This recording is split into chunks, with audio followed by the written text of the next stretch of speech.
Hello, I'm Mary Blue. Welcome to my studio.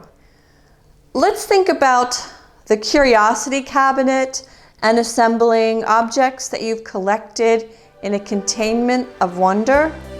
Nobody does it better than Joseph Cornell.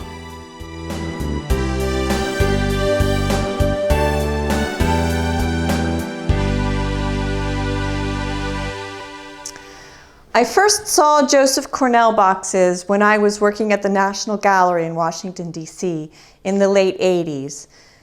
The museum had several exceptional examples of his work, and I was totally fascinated with the items that he chose and how they made connections about life. They made me think about the world and society in a new way. And Cornell gives a political voice and social commentary to disparate objects and elevates it all.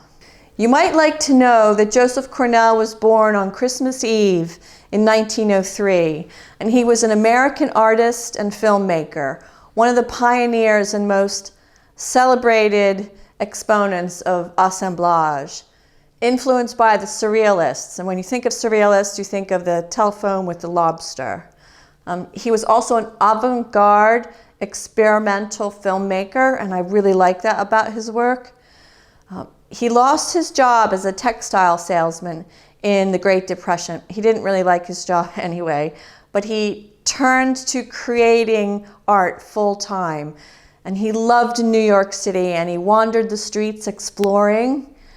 And he was an insatiable collector. He acquired thousands of examples of printed and three-dimensional ephemera, searching libraries and museums and theaters and bookshops and antique fairs. And we call them jumble sales here, but they're flea markets in the US. With these objects, he created magical relationships that seamlessly combine disparate images and objects. He elevated the box to a major art form. And let's talk a little bit about assemblage and what that is. And assemblage is art that's made by assembling different items that you've usually scavenged or bought, and they're objects of everyday life. It's an artistic medium that's created on a substrate, which is usually a shallow box, and is layered three-dimensionally, so it's similar to a collage, only it's three-dimensional.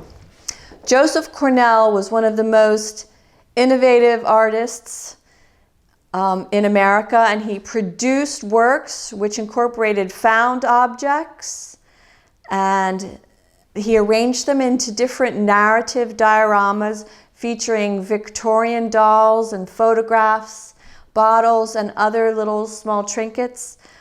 These inventive tableaus are characterized by their dreamlike imagery and his interest in childhood memories of innocence.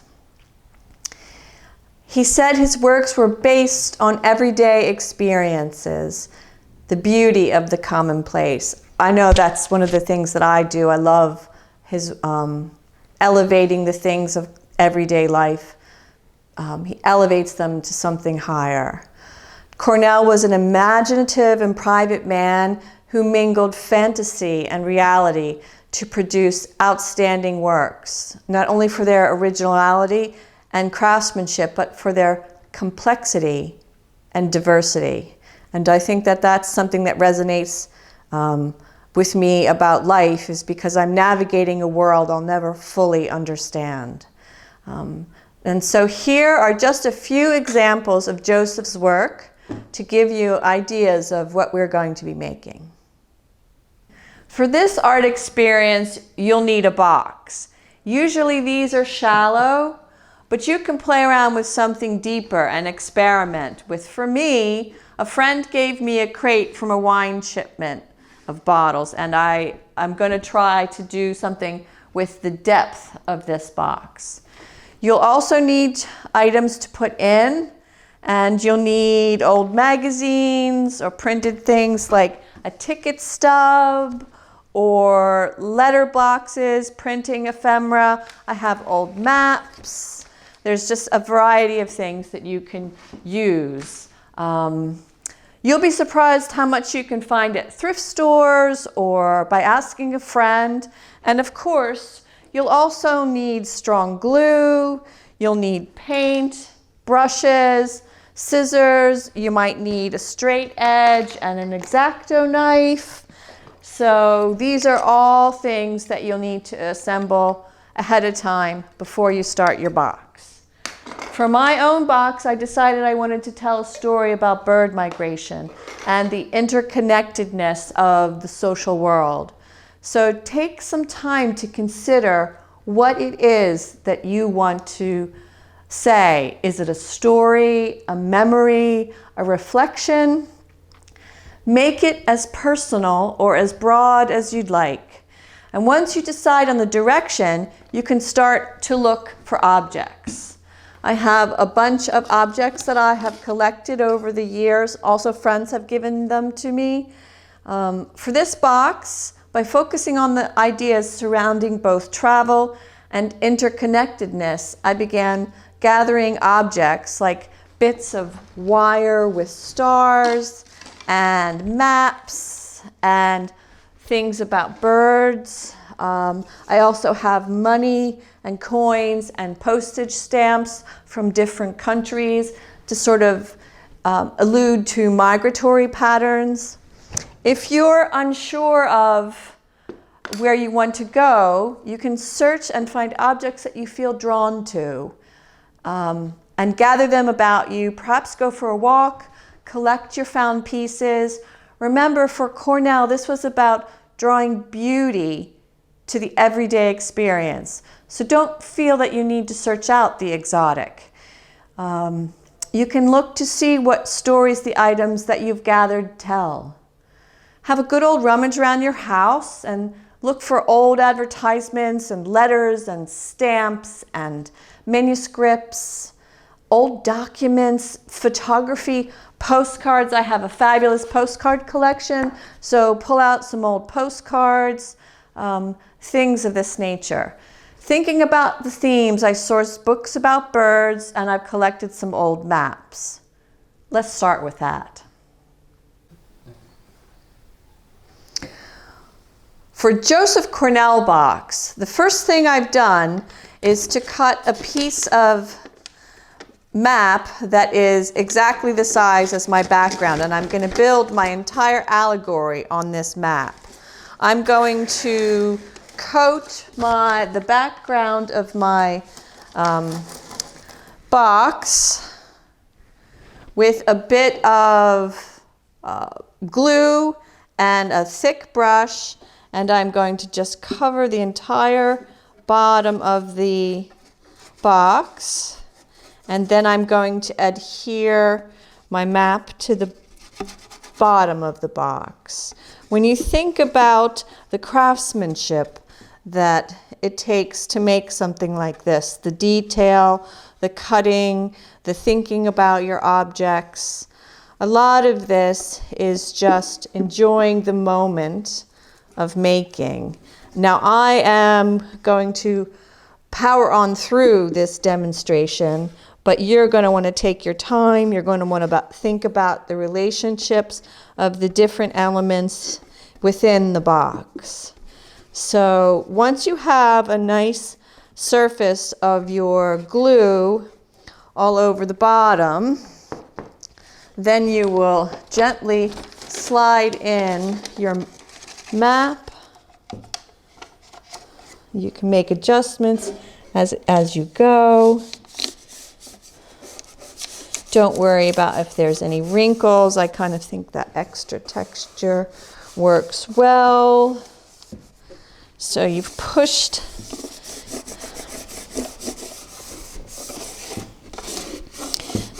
that down. The next thing I'm going to add is stars and wire, and I am going to glue that to the top of my box, and I'm going to add a couple bits of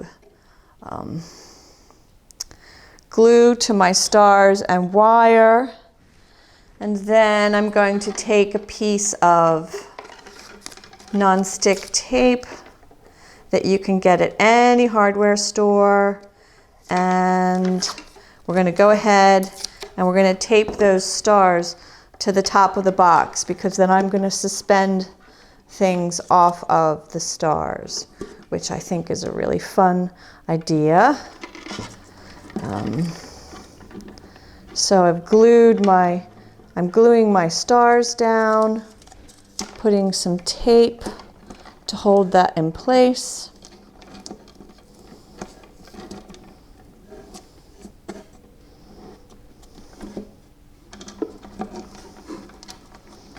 And we'll just sort of see what we get as the connections continue. Gluing different bits together. The next thing I've done is I've cut one of my birds out from my different ephemera, and I've actually taken the time to glue that onto an old doorknob, because then that will give me a three-dimensional image of what's going on with the bird. So I'm going to try to move it around to different spots to find a spot that I feel like this bird wants to be. And I'm feeling like it's going to lean to the right-hand side. And so I will be putting glue onto the back. And now that I've experimented with different places, I'm going to allow the bird to be in place here. The next thing I'm going to do is I'm going to cut out a timepiece from my postcard. This is a postcard that I purchased when I went to the Greenwich Museum. I have read Dabble Sobel's book on longitude, and time and placement is a big part of what's going on here in this book for me. So the British king, they lost a lot of their ships when they didn't know where they were. So solving the longitude problem was really important. So I'm going to put the longitude clock. This is a Harrison clock. You can see it actually in the Greenwich Museum. I'm going to put that there out in the sea. I'm going to then look through a variety of my coins. I'm going to find different bits of coin from different countries. I have British coins. I have coins from Singapore. I have coins from the United States. Gosh, this one looks like it's from Russia.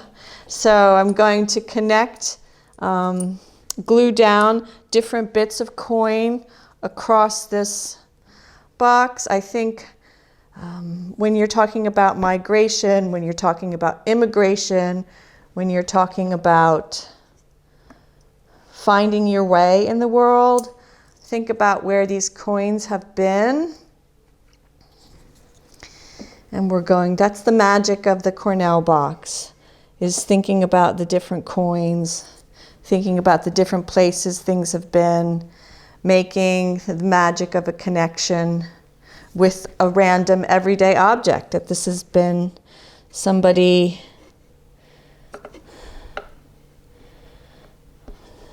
purchased food with this. Somebody got on the metro with this. So there's a universality to coins, which I really love. And that's what I'm going for here, gluing them down. I have a bit of postcard, and I'm going to layer that down here in the bottom. This is lace, and this was made at a lace manufacturer in Norwich. And also a lot of the things that people made, goods that were bought, were transported and sent all over the world. So that's another thing that I love about making. And And ooh, it's almost as if this lace from an old postcard that I have is sort of launching these coins. I'm going to overlap with a stamp that was from the United States. This came from, it says Redwoods on it, so it's inspired by California. And I'm going to find a nice spot for that. And I'm going to overlap here in the center. There we go. You can always move it around initially for your placement, allowing for three-dimensionality. With the wire here, I'm going to wrap my feathers. And I'm going to let those dangle, sort of play around with that idea. I'm not exactly sure how that will work, but there we go. I'm feeling that. That's wonderful. This is an old ink pot that a friend of mine, she dug up. It's from the 1900s, from Dorset. And she went to a field, and this was her first archaeological find. She found it was basically an old tip. And I'm going to glue an old marble into the top of the jar. And I'm going to place that here.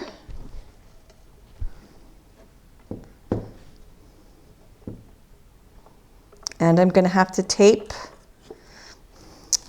the marble to the top of the jar so it sticks, because I'm filming this vertically.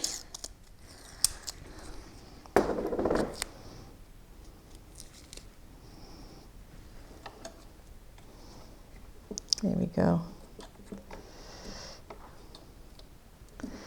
Nope, that's not working. Well, that's another thing about these boxes. I'm going to have to wait for the inkwell to dry, and then I will add the marble on top to make the connection. I have a bit of a weather chart. This is the movement of the depression of the winds. And I'm going to glue that down. Where am I going to put that? I think, I'm going to keep that right over here at an angle into my corner. So I'll glue that down.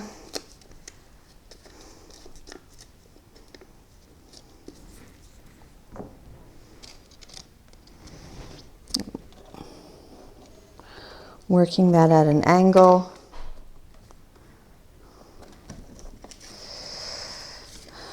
So I want to do the songbird. I'm not exactly sure.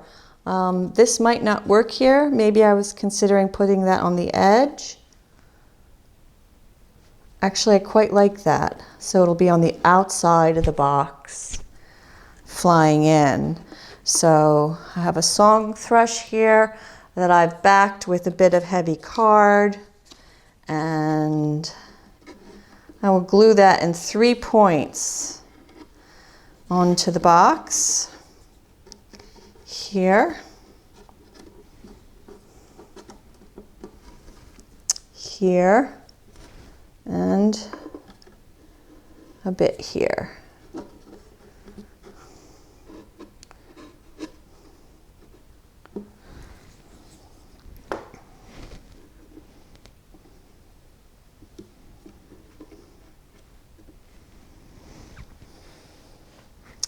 What else do you think we need? Take your time. You want to thinking about a dice.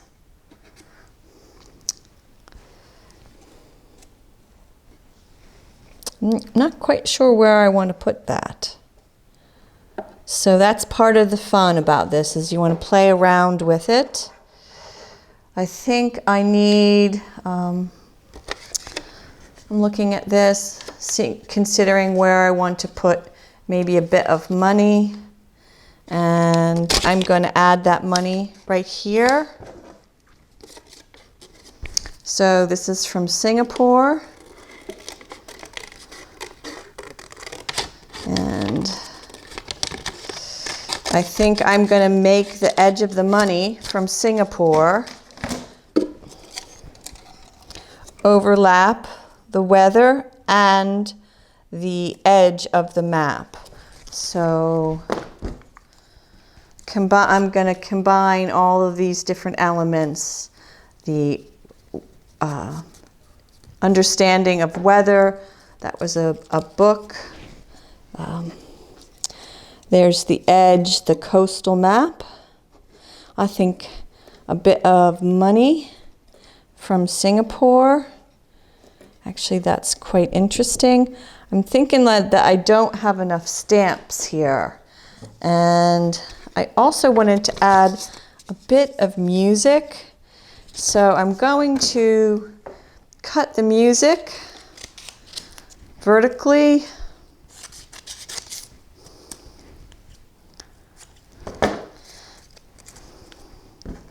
Going to add my glue. Feeling like a little bit of music, maybe on either side. Maybe there's a resonance that goes back and forth.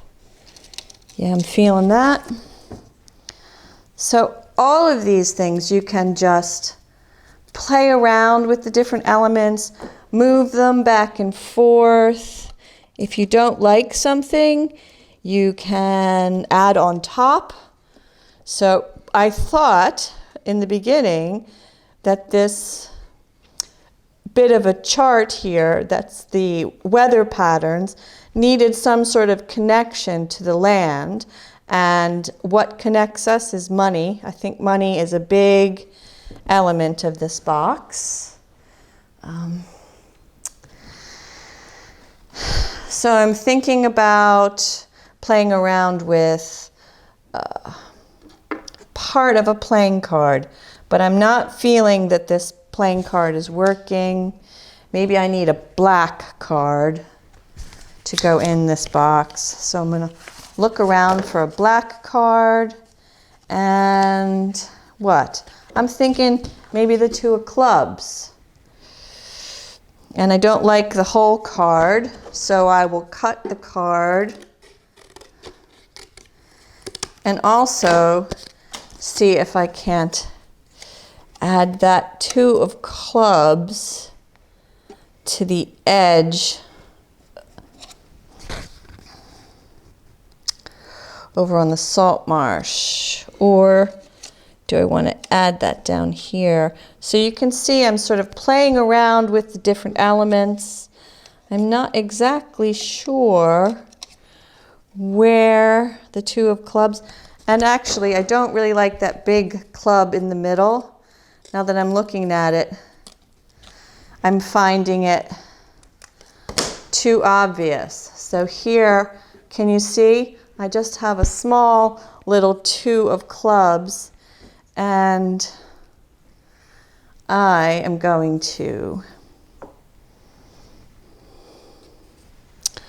look around. I'm going to put the 2 of clubs right near Blakeney, above the Russian coin. I'm finding that really interesting. The last bit I'm thinking about finishing this off with is I've done some hand-painted muslin, which I've done ahead of time. And I think I'm going to go ahead. I'm going to dot my glue around the bottom of my box, around the inkwell, I'm going to see if I can scrunch up my fabric in a variety of different ways and see if I can't make it be sand and earth and wind and time and movement and all of the bits of things that make life so beautiful. Life, scrunching my fabric.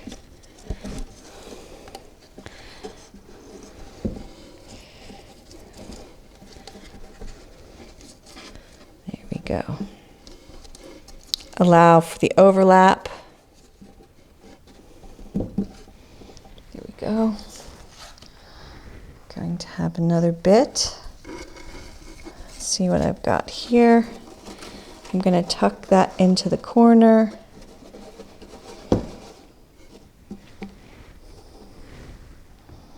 I have various bits.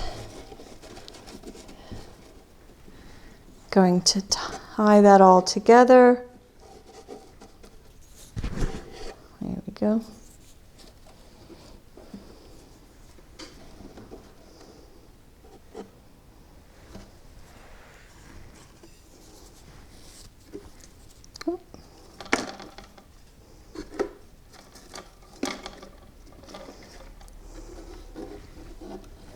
Going to play with my feather.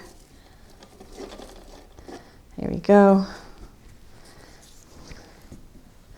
I think I need more.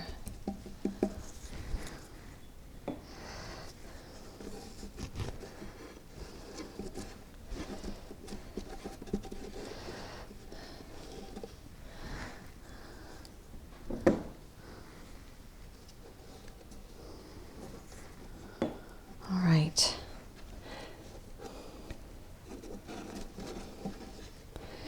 All right, so I feel like I'm getting some interesting shapes here. I feel like I need another 2 of clubs. And then I think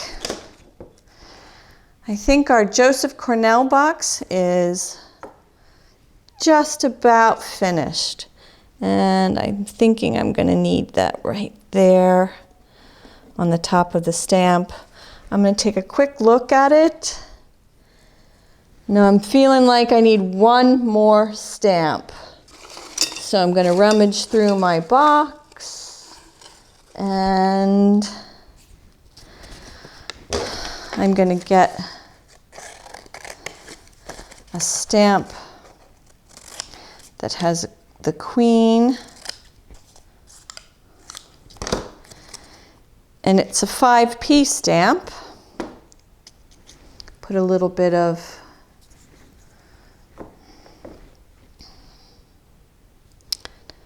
feeling like I need to break the top of that right there. So there I have some alignments, I have some connections, I have overlaps, I've built out the depth of the box.